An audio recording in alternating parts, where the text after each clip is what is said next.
Peace. This is for law of attraction, law of assumption. Um, you attract what you feel, not what you want. You're only attracting what you feel and not what you want. And so, what I mean by that is, um, with law of attraction, law of assumption, whatever method you want to use, essentially, you know, it's everything is subconscious, and your subconscious creates your reality. So, um, your subconscious is made up of like 90%. I even heard like 97% of your reality. So 97% of your reality is based on your subconscious, and the 3% are your conscious mind. So the conscious mind, like you've been taught to believe, or shown to believe for most of your life.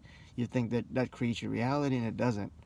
Your conscious mind is just your navigator in the earth plane to get you from point A to point B and to problem solve and figure shit out. And that's what the conscious mind is for you to understand, gather information, acknowledge, understand, and learn something, and you turn it into wisdom, which can later be a greater purpose later on in your life.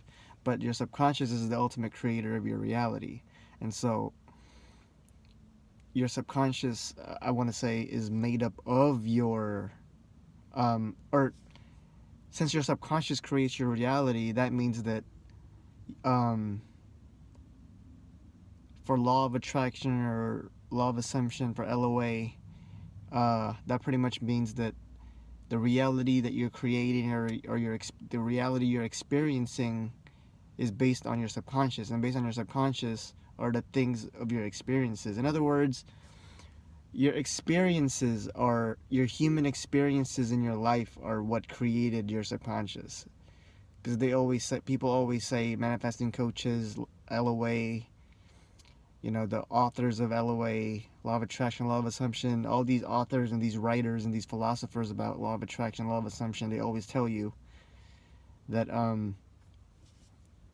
your subconscious are based on your human experiences from childhood and up until your adult life until now. And so the reality that you're creating or you're experiencing or that your brain is projecting into this matrix is pretty much just like a compilation or a collection of your experiences. That's how you're judging, and you're assuming, and that's how you judge and you assume, and how you think and feel about the things that happen in your life is based on your subconscious, and what's based on your subconscious is just based on your experiences. And so the reason that you attract what you feel and not what you want, and this is something that I learned years ago, and I haven't, and this is from Infinite Waters, Diving Deep. This is from Infinite Waters, and I haven't watched this guy in like years, and he's the one that mentioned this. This is the guy who pretty much talked about this in one of his videos many years ago, when I was still watching, videos like him, and videos such as his, and the other one, a person that he collaborates with every so often, which is Teal Swan as well. Another person on YouTube. She's also an instructor, like a spiritual instructor or teacher, and she has her own work on YouTube just as well as Infinite Waters, and they both have done work together. And so that's the first time I heard that is from him. He's not, I wouldn't necessarily say he's the first person to say it, but he's just the first person that I had heard it from and watched it from one of his videos many, many years ago. You don't attract what you want, you attract what you feel. Because with the LOA community, the manifesting community, a lot of times it's just about affirmations, and I discussed this in my other videos about about LOA, is that affirmations, subliminals, scripting, and you're visualizing and all these things don't work. These things are meaningless unless they are affecting your subconscious. They're meaningless unless they're actually making an impression upon your subconscious. So unless they're actually doing something to create magic or alchemy in your reality, aka your subconscious, your subconscious mind, or your heart, which is another way for you to impress the subconscious, unless these affirmations, subliminal scripting, visualizing, etc., unless these things are actually doing something to impress or change the alchemy within your subconscious, then they're pointless. They're just like blank desires or blank images, blank visualizations, because you can visualize something, but if you don't feel it, then it's pointless, right? And so that's pretty much what it is. You attract what you feel, not what you want. And I wanted to go in depth with that title more with this video. This is kind of like a remedial video for LOA, for people who are struggling with law of attraction, law of assumption, especially if you've been on this game for years, for some time, and the things that you want to attract into your life, whether it's material things or an SP, it's not happening. There's no result. There's nothing. You're not seeing any results. There's no movement. There's no momentum that you're experiencing. That what you desire is not coming into fruition. Then hopefully this video can shed some light. I would hope that this video helps a little bit, even in the slightest, so to break it down. And so you attract what you feel, not what you want, because it's one thing to have a desire, but when you have no feeling or emotion, when you have no feeling or emotion or experience behind that desire, it's just a blank desire. Because you want something, but you can't really attract it and it's not because you're being denied by God, universe, whatever you want to call it. Nothing or no one is denying you of your desire. The only thing inhibiting the desire from manifesting into your into your experience is because it's something you've never felt before. It's something you've never had before. It's something you've never experienced before. It's something you've never gone through or been through before. It's nothing you've ever had before in your life. So you don't know what it feels like. Therefore, the desire can be there, but the desire is pointless because you don't know what it's like. You've never had this kind of relationship before. You've never had an SP before. You've never had a girlfriend. You've never had a boyfriend. You've never had a significant other or a spouse or a lover. You've been single your whole life, but you want to be with someone, yet you can't attract your SP because you don't know what it's like to be with them. You don't know what it's like to be with someone, period. And so the aspects of your reality, like the aspects of your human experience, as far as this SP, this lover, the significant other, riches, money, a nice house, a mansion, a Ferrari, a Corvette, a sports car, that dream job. The reason these aspects of reality that you're not able to experience, or the reason you're not able to attract these experiences, is because you've never had these experiences. You've never had these experiences enter into your reality. You've never had an experience with these realities of your human life. Therefore, you don't know what they feel like. They're, again, feeling. So therefore, you can't attract it because you've never felt them before. You don't know what it's like to have this many $1 million, or to have this kind of car, this kind of house, how big this house is. You don't know what it's like to have this dream job. You don't know what it's like to have this perfect relationship, or to even have a relationship with a significant other at all. You don't know what it's like to travel. You don't know what it's like to be on a plane. You've never been on an airplane. You don't know what it's like to have this kind of vehicle, this kind of scooter, this kind of house, this relationship. You don't know what it's like to be in this part of the world. It's something you've never experienced, so therefore it's not there's no impression. There's nothing in your subconscious. There's nothing your subconscious can do. You haven't touched or felt or experienced this experience yet. So your subconscious has nothing to work with. Your subconscious is like empty. It's like, think of your subconscious as like your two hands here. Like, you want to experience something, or what it feels like to have this specific thing in your hand, material-wise, but you've never felt it before in your hand. You've never held it before, so how can you know what it's like? If you've never held if you've never held an apple in your life, how can you know what it feels like? You can only visualize and feel what an apple or a fruit or a banana or a peach or a piece of grape. You can only know what these things feel like because you've already felt them before in your life. They've been in your hand before. You know what they smell like, what they feel like, what they taste like, because they've been in your experience. So subconsciously, they're already there. They already made some imprint or some sort of impact in your subconscious because you know what it's like. You know what they're like. When you don't know what they're like, when you don't know what it feels like, you can't really attract it because you've never delved into that reality of your human experience yet. And so your desire can be there, but that desire is a blank desire because that desire will not go anywhere. And I call it a blank desire because it's just what it is, a desire. Exactly how I'm saying it. It's just a desire. But that desire is blank because there's no feeling or emotion or experience behind it. And this is not to discourage anybody away from what you desire or what you wish to attract. This is just like another advice video, something like a pointer, kind of like something to point out some things that you want to work on, or as far as an advice or a breakdown on how to really understand LOA in the simplest way, because LOA is not complicated, it's not hard to understand. This is really easy stuff, and it's just a matter of how you tap in. And so you attract what you feel, not what you want. And even like I said, when I heard this from Infinite Waters many years ago, I was discouraged. Like, what? So am I never going to get what I want? Because, again, my consciousness wasn't there. My spiritual work wasn't there. My sense of self and who I wasn't there.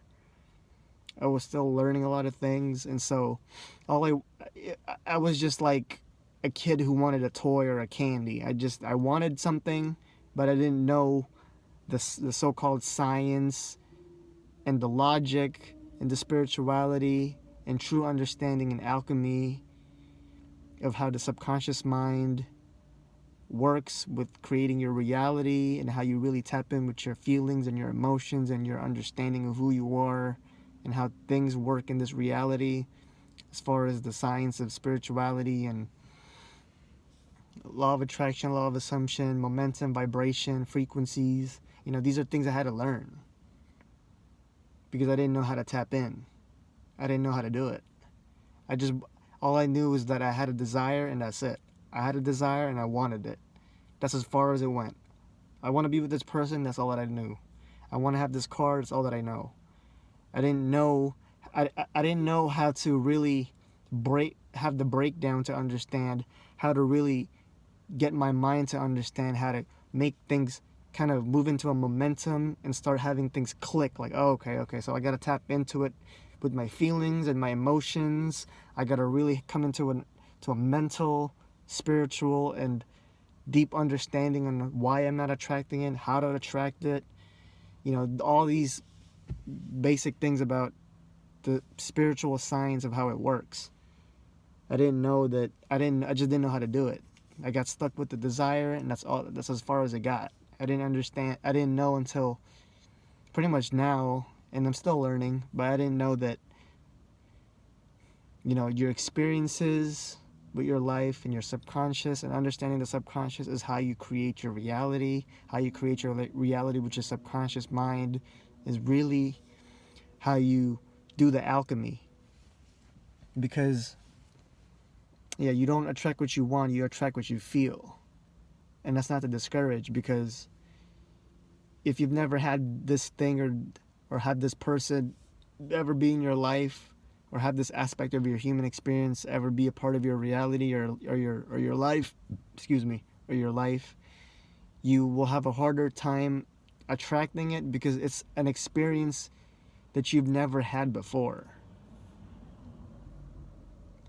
And so you may find some difficulties at first because you have to know how your subconscious is working. You have to know what works for you, because the subconscious is just made up of your emotions and your experiences. Therefore, the reality that you're now experiencing is pretty much just based off of what you've already gone through. And so when there's certain aspects of your life, such as having a certain amount of money, a house, a certain kind of house, a certain kind of car, a certain kind of specific person, and you've never had these things before, it might be harder. Whereas, for a moment, let's talk about the specific person. If you've been in and out of relationships for most of your life, attracting a specific person might not be as, I would say it wouldn't be as hard necessarily, because you've already been in relationships, you already know what it's like to be with a significant other. So those experiences based on your feelings and emotions are already in your subconscious. You know what it's like to be with someone. You know what it's like to have them be a part of your life, you be a part of their life. You know what it's like to see them, touch them, hug them, kiss them, be with them, go to the movies with them, go have dinner with them, go on dates with them, hold their hands, have fights with them, argue with them, talk on the phone with them, texting each other, waking up to a text message or a phone call or a voicemail, seeing each other after work, having understandings with each other, being there for each other. These are things you already know because you've been with a significant other, so you know what it's like. So attracting a new SP, for example, or an SP in general, wouldn't be as hard, I would say, because you already have this in your experience. You've already had a sports car before, you've already had a luxury car before, so you know how the interior feels, you know how the motor runs, you know how the engine sounds, you know how the outside of the car looks like, you know how the inside of the car, the interior feels like, you know how fast it drives, how fast it goes, you know what kind of attention you get with that kind of car, because this car has already been a part of your life. This sports car has already been a part of your life. It's already been a part of your experience. So everything that comes with having a sports car are already things that you already are familiar with. Therefore, on a subconscious level, it's nothing new to you. It's already been in your experience before. Therefore, what you're familiar with is something your subconscious is going to have an easier time to kind of mold up and form and create for you, because you've already had this experience, so your subconscious can create that for you very easily. You're already familiar with it. Your subconscious rode that bike before, so and it may have been a while, it may not have been in a long time, but your subconscious rode that bike, and so in essence, your subconscious never really forgot because it's familiar with it. So that's all that I wanted to say for this video. You attract what you feel, not what you want. Keep in mind that this is not to discourage. This is just to help you understand with this little breakdown that I'm trying to simplify, that, it's easier to attract what you're already familiar with, whether it's something so-called positive, so-called negative, whatever you want to call it. You don't attract what you want, you attract what you feel, because what you feel are things that you've already experienced. What you've already experienced are things you're already familiar with. What you're already familiar with already have made their impacts or their impact on your subconscious. Therefore, they're easier for you to attract because you've already been through it. So that those aspects of your reality or your experience, you've already gone through before. So it's nothing new. Therefore, it's familiar. And if it's familiar, it's something you can tap into a lot faster. Just like with pessimistic people who always attract negative things in their life. It's because we call them pessimistic because the negative things in their life tend to be what they attract more. They attract more negativity and bad luck because those are the things that impact their subconscious. And the reason those things impact their subconscious is because those are the things that for some reason they focus more on. They don't see the positive things, they just see the negative things, the hardships, the inconveniences, the stress. Therefore, those are the things that impress their subconscious the most. It's just a matter of what you're focusing on as well, where your frequency's at and where your understanding is.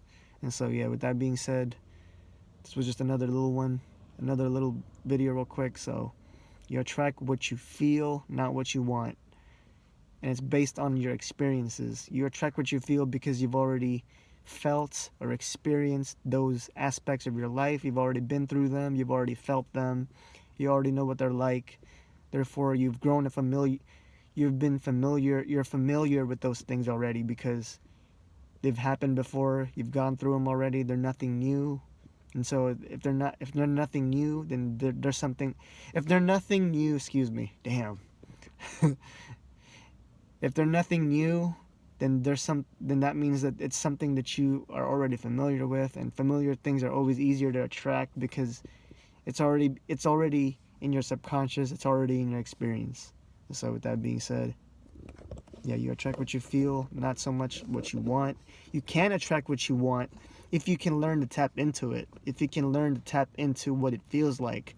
And I just want to add that real quick. That's why visualizations, not blank ones, but visualizations with feeling and your intent, meditation, these things are important because what these things are meant to do are to help you to get into the feeling state. And Abraham Hicks, for many years, especially for the years that I've listened to her videos and read her books, Abraham Hicks and Esther Hicks, Jerry and Esther Hicks, they often talk about the vortex. That vortex is just your heart. Because in essence, it's already, the desire is there, so the life you want to have is already existing in your heart, which is your so-called kingdom of heaven, because your kingdom of heaven is in your heart, which is also the vortex. But I don't want to get into all that as far as terminologies. I just want to pretty much tell you that, with Abraham Hicks, they often tell you that the vortex is just a realm that you want to tap into with your emotions and your energy and your frequency, because that is what will help you kind of get into the gear of knowing what it would feel like. Visualize, imagine, because imagery, imagine and image are the same word. Imagine, image, see it, then believe it. Feeling is a secret, because if you've never felt this kind of way before, you've never had this experience, you have to tap into that vortex and just get into the visualization and meditation aspect of your work and feel it. Like, tap into it and feel what it would be like to be with this person, to hold this person, to be with them, to spend time with them, to hear their voice. Feel what it's like to have this money in your hand, this house, how big and spacious and how nice it looks. Think of how it feels like to be able to invite family and friends into your house. Think of how it would make you feel to have these things, or to be with this person, or think of how it would feel to have this car.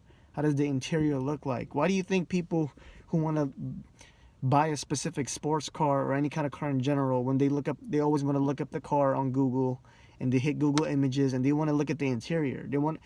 What they're trying to do is just trying to get their mind into that vortex of seeing what the inside of the car looks like, so they can get their mind into it. They can tap in and they can try to feel how it would be like to be inside of this car. You just got to tap in. And so as far as that's concerned, yeah, you don't attract what you want, you attract what you feel. Vice versa, you attract what you feel, not what you want. And to attract what you want, which you can do, you just have to tap into it with the state of feeling and believing. Visualization and meditation and feeling. Feeling is the most important thing, because when you put feeling behind your visualization, then that adds more frequency and vibration and density, which will make it easier for you to attract into your physical experience, for it to be a true manifestation of your reality. So you can attract what you want indeed, but you just have to be able to believe and feel it, and have your faith too. So, with that being said, you attract what you feel, not what you want. And yeah, you can tap into what you want and attract what you want. You just got to tap into the feeling of what it will be like to get your mind familiar with it, because your subconscious doesn't see left and right, up and down, and logic and black and white kind of things. Your subconscious can be impressed through what it through your feelings and what your frequency is and what you can tap into. So, yeah, with that being said, peace.